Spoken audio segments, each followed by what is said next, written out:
Bismillahirrahmanirrahim. Assalamualaikum warahmatullahi wabarakatuh. Waalaikumsalam warahmatullahi wabarakatuh. Alhamdulillahirabbil alamin. Wa bihi nasta'in wa ala umuri dunya waddin. Wassalatu wassalamu ala asyrofil anbiya'i wal mursalin sayyidina Muhammadin wa ala alihi wa sahbihi ajma'in. Amma ba'd. Puji syukur marilah kita panjatkan kehadirat Allah Subhanahu wa taala yang telah memberikan kita berbagai macam kenikmatan, di antara nikmat sehat walafiat, nikmat iman Islam, sehingga atas taufik dan hidayahnya diringankan langkah kaki kita menuju majlis yang mulia ini. Amin. Salawat serta salam semoga tetap tercurah limpahkan kepada junjungan kita Nabi besar Muhammad Sallallahu Alaihi Wasallam, karena dia sebagai referensi sejati yang membawa kita dari zaman jahiliyah hingga zaman Ramadan hingga saat ini. Jadi tujuan kami ke sini adalah untuk menyelesaikan mata kuliah tugas dalam mata kuliah kita, yaitu PKM, pengabdian kepada masyarakat. Yang tujuannya adalah teman-teman semua, contohnya anak-anak remaja atau anak-anak karang taruna. Jadi di sini nanti kita akan menjelaskan. Sebelum lebih jauh lagi, izinkan saya memperkenalkan diri. Nama saya Muhammad Ibrahim Hasan, dan sebelah kanan ada saudari Nadia Nura Salma. Sebelahnya lagi yang pakai kacamata kedua ada saudari Luluil Mahmuna. Yang sebelahnya lagi ada kacamata ketiga saudari Miftahul Hasan Asiregar. Dan yang perempuan terakhir Mutiara Fajriatul Aprilia. Dan terakhir teman saya yang terbaik adalah Landia Nifsa Putra. Jadi tupoksi kita ada yang sebagai pemateri, notulensi, dan perekam atau yang nanti mengedit video ini akan lebih baik. Nah, yang akan nanti memberikan materi yaitu kakak Miftahul Hasan Asregar yang pakai kerudung abu-abu, dan kakak yang berkerudung hitam, kakak Mutiara. Dan untuk kakak yang sebelah kanan saya, kakak yang sebelah kanan saya yang kedua itu akan menjadi notulensi. Ya, mungkin yang perkenalan dari saya seperti itu. Kurang lebihnya mohon maaf. Assalamualaikum warahmatullahi wabarakatuh. Waalaikumsalam. Baik, lanjut kepada acara inti, yaitu adalah pembahasan tentang hadis, yaitu yang akan mengisi materi pertama yaitu pada Miftahul Hasan Asregar. Waktu dipersilakan.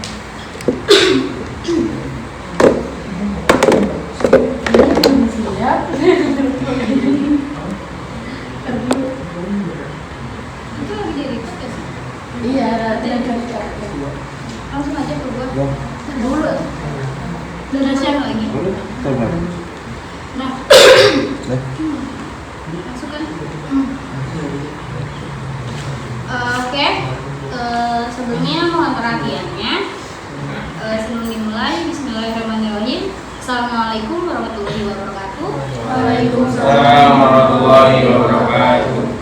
Saya Miftahul Hasan Asregar. Saya di sini sebagai pemateri pertama dan terakhir.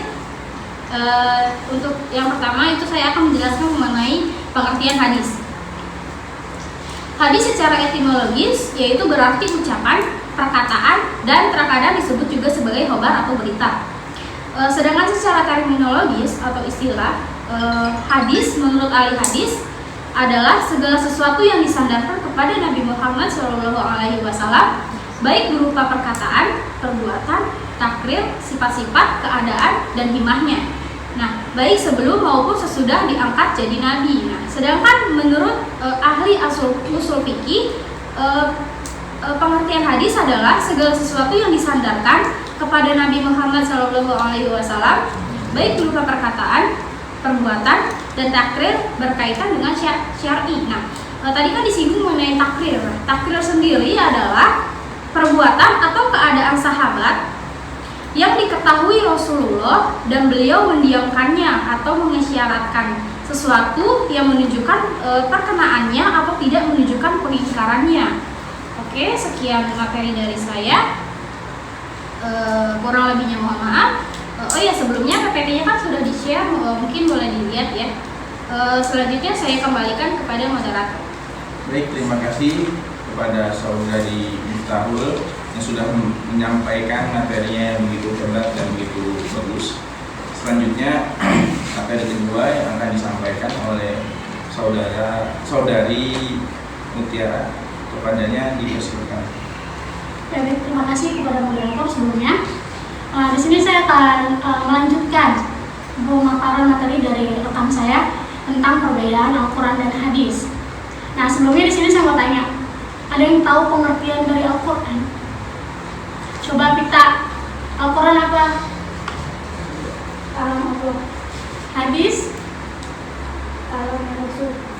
Ya, itu bisa salah satu disebut pengertiannya ya. Terus itu bisa disebut perbedaannya juga. Nah, itu tapi perbedaan dari segi pengertiannya.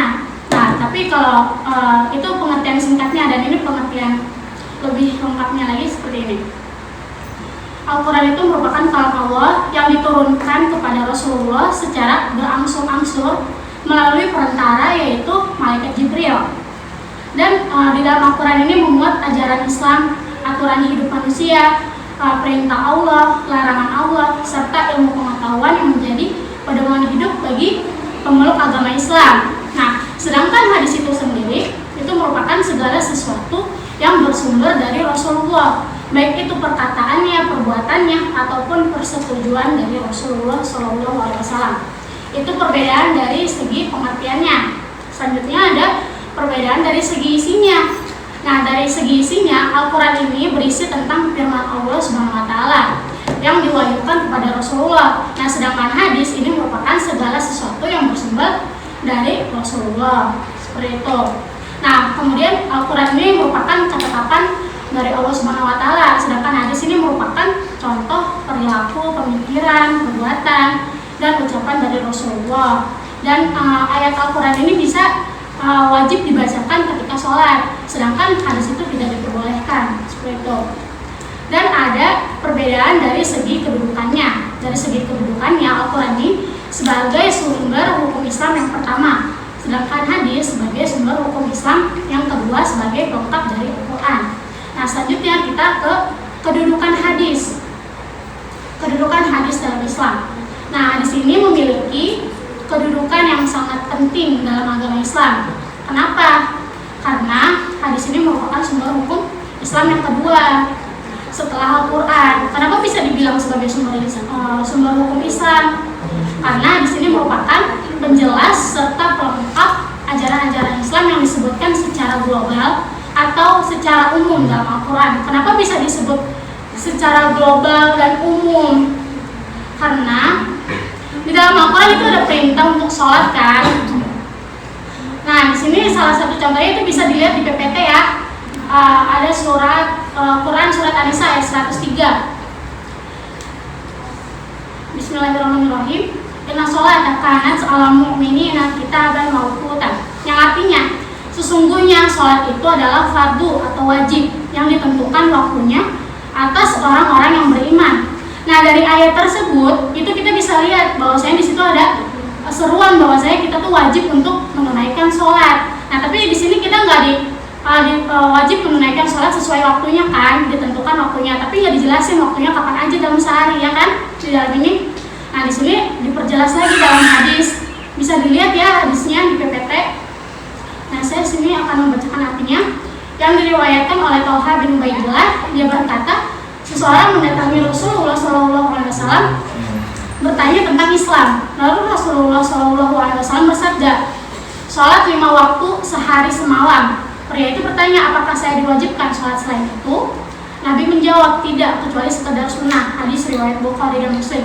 Nah, di hadis ini itu dijelaskan bahwasanya sholat itu sehari itu dalam sehari semalam itu ada 5 waktu, dan sholat selain itu tidak diwajibkan tapi disunahkan. Contohnya seperti sholat duha, sholat tahajud, seperti itu ya. Nah, sekian itu materi dari saya. Saya kembalikan lagi kepada moderator. Terima kasih. Baik, terima kasih kepada saudari Mutiara yang sudah menyampaikan materinya dengan baik. Selanjutnya materi ketiga yang akan disampaikan oleh saudari Miftahul, padanya dipersilakan. Oke, baik, kembali lagi dengan saya. Bismillahirrahmanirrahim. Saya di sini akan menjelaskan mengenai pandemi dalam sejarah Islam. Sebelumnya, apakah ada yang tahu apa itu pandemi? Apa baru dengar istilah pengertian dari pandemi? Oke. Iya benar. Ya, jadi pandemi dalam menurut Kamus Besar Bahasa Indonesia atau KBBI, yaitu sebuah wabah penyakit yang terjadi secara luas bahkan mendunia, atau dengan kata lain terjadi secara internasional di luar kendali. Nah, bahwa penyakit ini sudah menjadi masalah besar bersama untuk dunia. Contoh penyakit yang menjadi pandemi di dunia internasional yaitu yang pertama, contohnya seperti wabah Black Death yang terjadi pada abad ke-14 kisaran tahun 1817 sampai 1823. Pertama kali wabah Black Death ini berasal dari daratan Eropa. Yang kedua, ada juga pandemi wabah kolera. Pandemi kolera ini terjadi kisaran tahun 1817 sampai 1824. Pertama kali wabah ini berasal dari Kolkata, India. Lalu yang ketiga ada juga pandemi dari virus human immunodeficiency atau bisa dikenal yang kita sering kenal dengar itu virus HIV atau AIDS. Nah, AIDS ini sebenarnya dulu pernah menjadi sebuah pandemi. Nah, AIDS ini pertama kali terjadi pada tahun 1800-an. Nah, virus AIDS ini pertama kali ditemukan di Republik Demokratik Kongo. Nah, cara penyebaran virus HIV ini pada saat itu awalnya dari simpanse. Jadi menyebar dari simpanse ke manusia itu karena manusia mengkonsumsi daging simpanse. Jadi diperkirakan oleh para ilmuwan bahwa virus HIV yang tersebar dari simpanse ke manusia itu pada tahun 1800-an. Lalu yang terakhir itu yang masih terjadi hingga saat ini yaitu coronavirus atau COVID-19. Ini terjadi diawali pada tahun 2019 hingga saat ini. Ini pertama kali berasal dari Wuhan, Cina. Lalu selanjutnya pandemi dalam sejarah Islam. Allah Maha Pengasih dan Penyayang kepada hamba-Nya. Dia tidak akan berbuat zalim kepada mereka atau kita. Allah juga Maha Bijaksana atas segala keputusan yang dibuatnya. Oleh karenanya, setiap musibah yang menimpa hambanya pasti mengandung hikmah. Contohnya antara lain menjadi pelajaran bagi yang lain, meningkatkan derajat orang yang tertimpa musibah, dan mengurangi dosa-dosa yang diperbuatnya. Saat ini, kurang lebih 210 negara di dunia, termasuk Indonesia, telah dilanda musibah pandemi yang disebut dengan COVID-19 atau coronavirus. Virus ini pertama kali ditemukan di provinsi Wuhan, Cina. Jumlah orang yang terinfeksi virus ini menembus 7,3 juta jiwa di seluruh dunia dengan angka kesembuhan mencapai 3,6 juta jiwa. Nah, jauh sebelumnya pada zaman Nabi Muhammad SAW dan setelahnya telah terjadi pandemi akibat suatu wabah.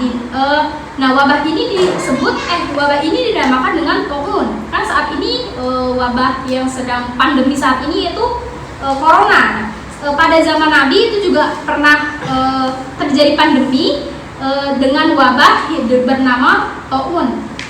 Nah, Taun sendiri merupakan penyakit sejenis bisul yang membengkak dengan rasa sakit yang luar biasa, terasa panas di sekitarnya, memerah, menghijau, menghitam, dan menghasilkan detak jantung yang keras dan muntah. Selain itu juga mengeluarkan cairan dari ketiak, tangan, dan jari-jari di seluruh badan.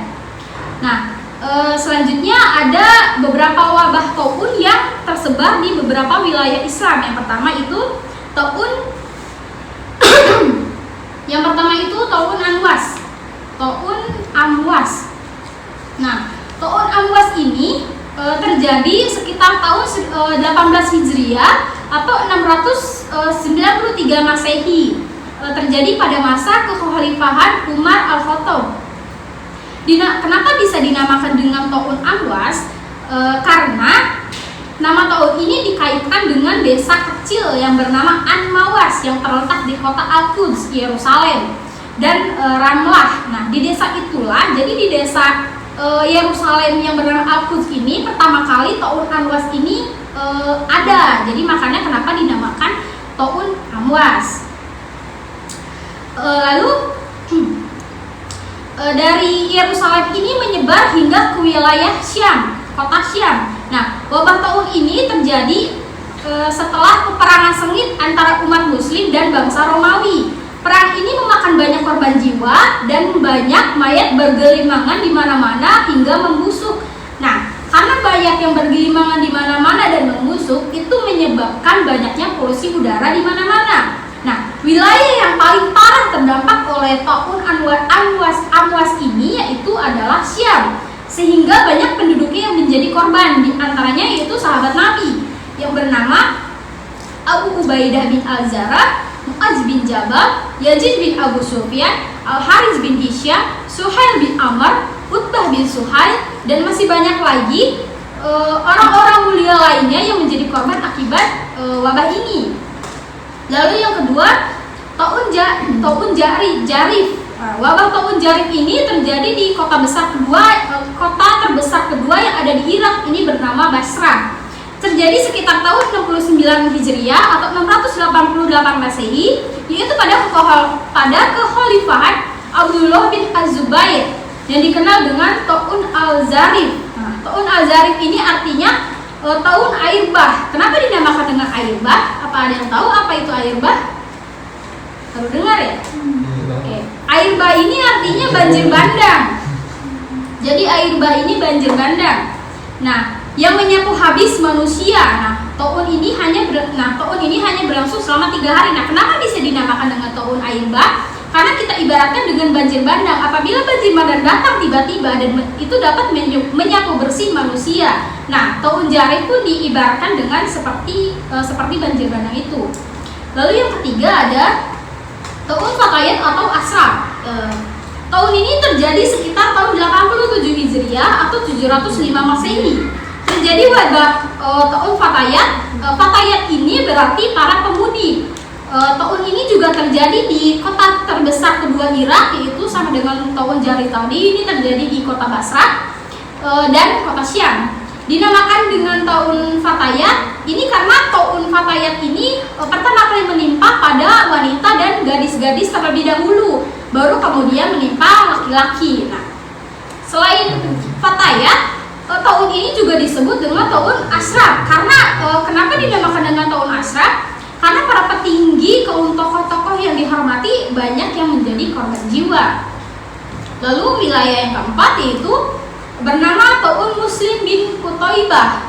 Ta'un Muslim bin Qutaibah ini merupakan Ta'un terakhir yang terjadi pada masa dinasti Umayyah. Adalah Ta'un Muslim bin Qutaibah. Ini terjadi kisaran tahun terjadi pada tahun 131 Hijriah sampai 748 Masehi. Muslim bin Qutaibah adalah kenapa dinamakan dengan Ta'un Muslim bin Qutaibah? Karena orang pertama yang meninggal karena wabah Ta'un ini itu bernama Muslim bin Qutaibah. Makanya kenapa dinamakan dengan Muslim bin Qutaibah yang terjadi di dinasti Umayyah. Lalu wabah Ta'un ini juga selain di daerah dinasti Umayyah juga terjadi di Basrah dan berlangsung selama 3 bulan. Puncaknya pada bulan Ramadan, di mana dalam beberapa hari korban mencapai 1000 jiwa bahkan lebih. Lalu yang terakhir itu ada wabah yang terjadi pada masa dinasti Abbasiyah. Wabah yang terjadi pada dinasti Abbasiyah, dinasti Mamluk, dan dinasti Ayyubiyah di wilayah Islam bagian timur dan barat. Yang pertama itu ada dinasti Abbasiyah. Tahun ini terjadi di dinasti Abbasiyah ini terjadi pada tahun 656 Masehi, 656 Hijriah atau 1258 Masehi. Pada tahun itu tentara Mongol menyerang dinasti Abbasiyah di kota Baghdad dan menghancurkannya, sehingga masjid-masjid dan fasilitas umum lainnya terlantar beberapa bulan. Lalu kota Baghdad berubah menjadi lenggang, jarang sekali terlihat aktivitas manusia. Mayat-mayat korban peperangan tergeletak di jalanan, ditambah turunnya hujan di kota itu membuat bau yang tidak sedap dan menyebar ke seluruh kota. Polusi udara ini juga menyebabkan munculnya wabah ganas hingga menyebar ke wilayah Syam, dan banyak korban jiwa akibat wabah ini. Jadi yang terjadi di dinasti Abbasiyah ini sama dengan yang terjadi di kota Amwas tadi, di desa kota Amwas tadi di Yerusalem, akibat peperangan dan banyak mayat yang bergelimpangan ditambah dengan turun hujan sehingga timbullah polusi udara. Lalu selanjutnya itu ada dinasti Mamluk. Pada masa pemerintahan dinasti Mamluk ini, negeri Syam dan sebagian besar wilayahnya terserang wabah taun yang bernama Al-Azam, atau Al-Azam ini artinya maha dahsyat, pada tahun 748 Hijriah. Nah, kenapa dinamakan dengan tahun Al-Azam? Karena sebaran wabahnya sangat cepat dan korban jiwa yang ditimbulkan pun sangat dahsyat. Lalu yang terakhir ada dinasti Ayyubiyah di wilayah Islam bagian timur dan barat. Nah, wabah taun ini juga membinasakan sebagian besar penduduk kota Halb, Damaskus, Yerusalem dan wilayah pesisirnya. Selain wabah taun juga terjadi wabah kelaparan dan kekeringan yang menimpa Maroko. Yang paling dan di daerah Maroko itu yang paling diingat adalah wabah taun pada tahun 571 Hijriah yang menyebar di wilayah Maroko dan Andalusia Spanyol. Jadi wabah taun ini menyebar sampai ke Andalusia Spanyol. Nah, wabah ini memakan banyak korban jiwa, diantaranya 4 putra mahkota dari keluarga Khalifah Yusuf bin Yaqub. Perharinya wabah ini bisa memakan korban jiwa hingga 100 hingga 190 orang. Lalu pada tahun 1798 Masehi, wabah taun kembali menyerang Maroko. Wabah ini dibawa daripada pedagang kota Alexandria di Mesir ke Tunisia, kemudian Aljazair hingga Maroko. Wabah ini menyebar ke kota Fes hingga Rabat yang memakan korban jiwa mencapai 130 orang dalam sehari. Nah, begitulah wilayah-wilayah Islam menjadi saksi berbagai macam krisis dan dari wabah, kekeringan, dan musibah-musibah lainnya. Nah, berdasarkan fakta sejarah yang telah diuraikan tadi di atas oleh saya, maka dapat disimpulkan bahwa peristiwa penyakit menular atau taun sudah terjadi sejak masa Nabi Muhammad atau sahabat Nabi Muhammad yang lalu Nabi Muhammad memberikan instruksi kepada umatnya melalui sebuah hadis yang hadisnya terdapat di PPT yang hadis taun, itu bisa dibaca. Saya di sini akan membacakan artinya, yaitu artinya Qutaibah telah menceritakan kepada kami Hamad bin Zaid dari Amr bin Dinar, dari Amir bin Sa'ad, dari Usamah bin Zaid, bahwa Nabi Muhammad SAW menyebut tentang taun. Beliau bersabda, taun itu adalah sisa-sisa kekejian atau siksaan yang dikirimkan kepada segolongan dari Bani Israel.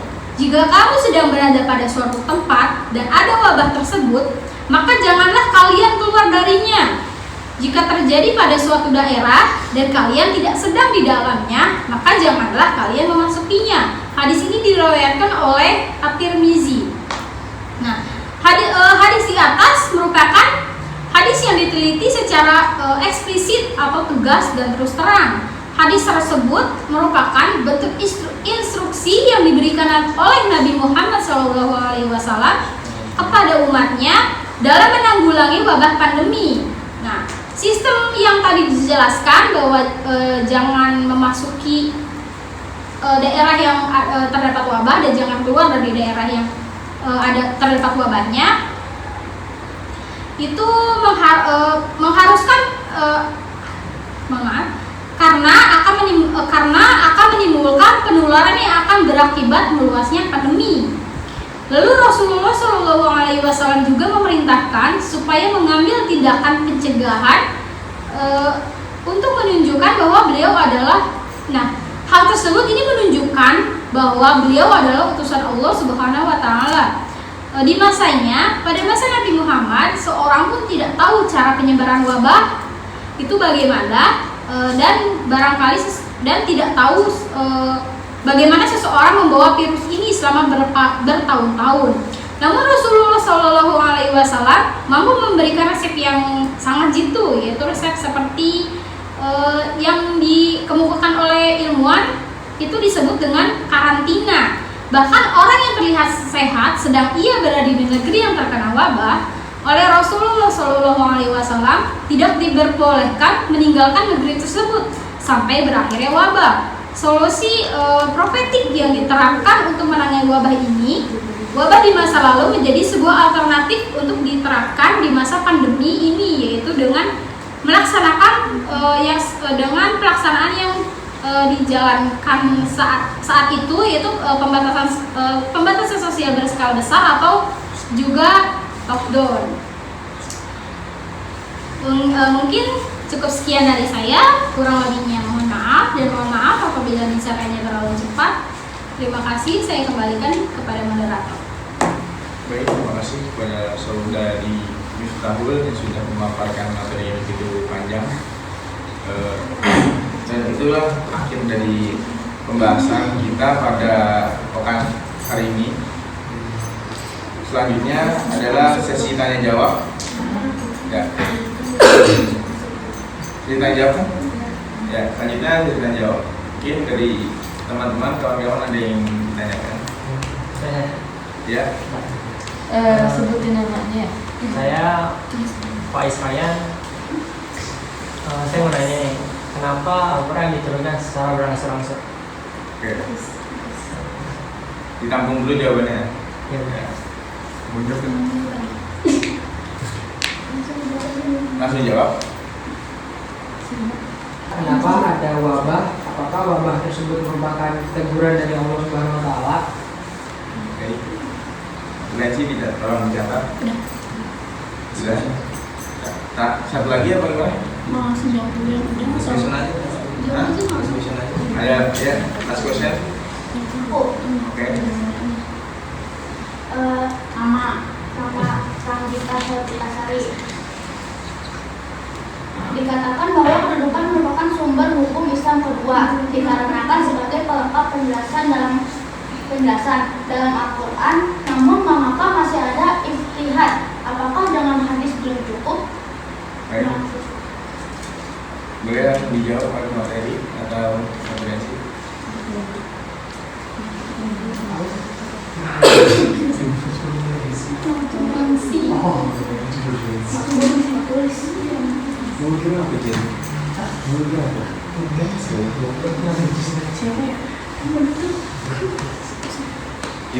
Tentang gue ngomong ya.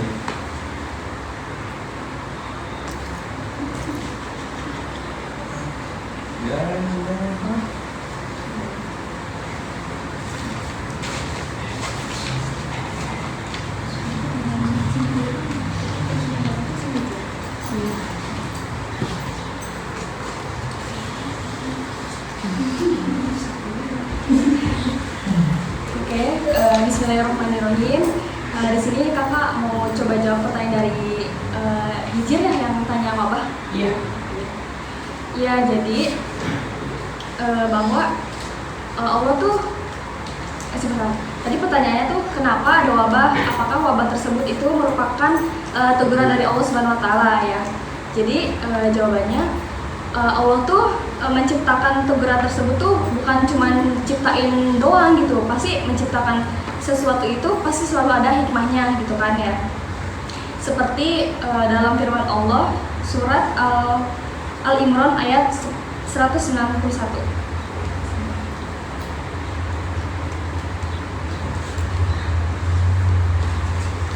Yang berbunyi A'udzubillahi minasyaitonirrajim.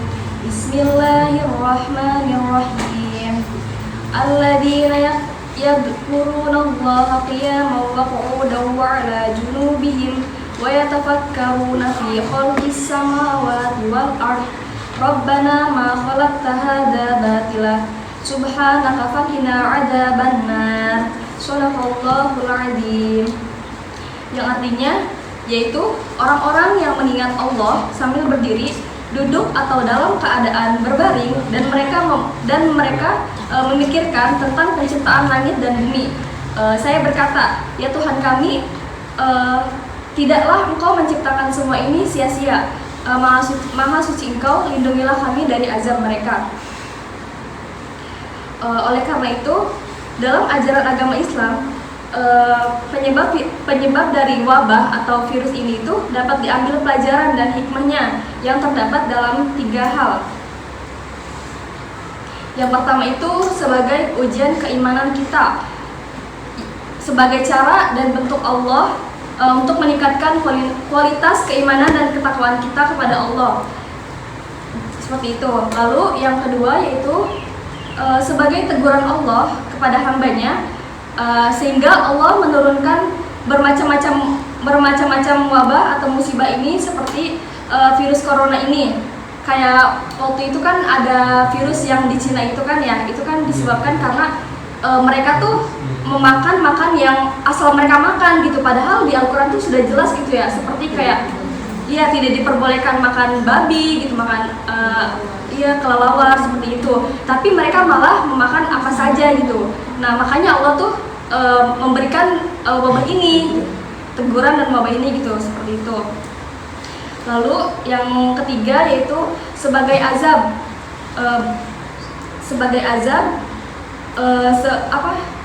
perbuatan manusia yang membuat maksiat seperti itu dan dosa gitu, seperti kayak perzinahan di mana-mana kayak gitu. Mungkin dari situ Allah murka kepada hambanya sehingga Allah menurunkan wabah dan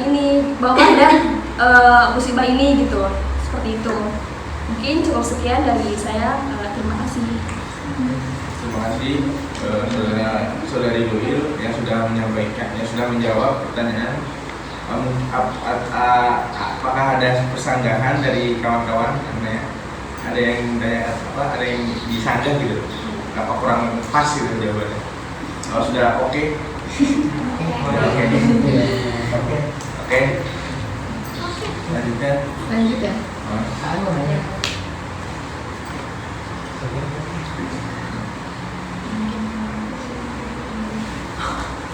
Bismillah, di sini saya izin menjawab pertanyaan dari Faiz ya.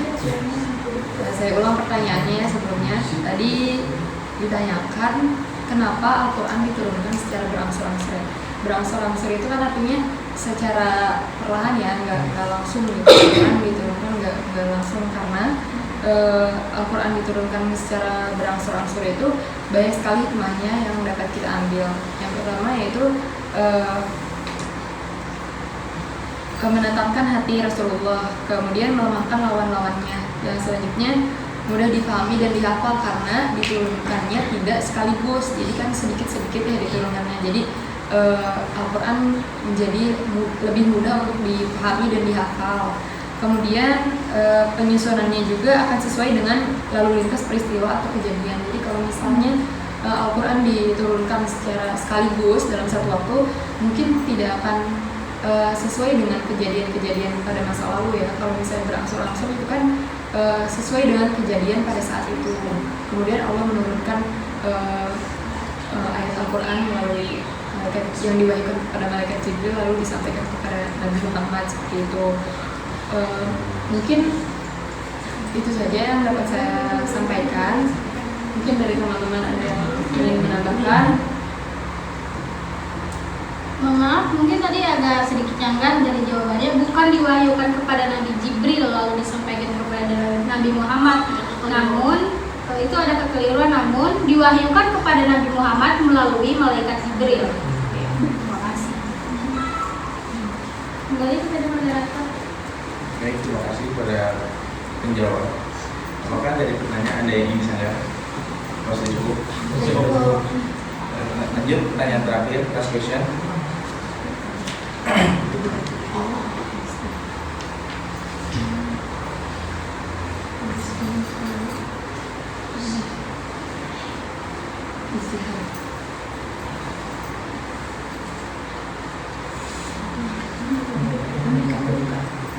nanti di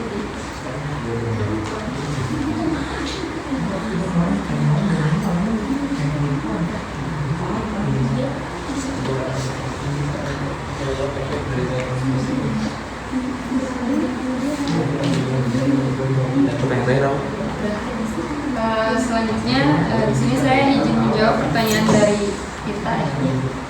Pita tadi pertanyaannya saya ulang ya.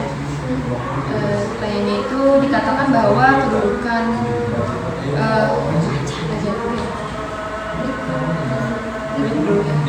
merupakan sumber hukum Islam yang kedua dikarenakan sebagai pelengkap penjelasan dalam Al-Quran. Namun mengapa masih ada ijtihad? Apakah dengan hadis belum cukup?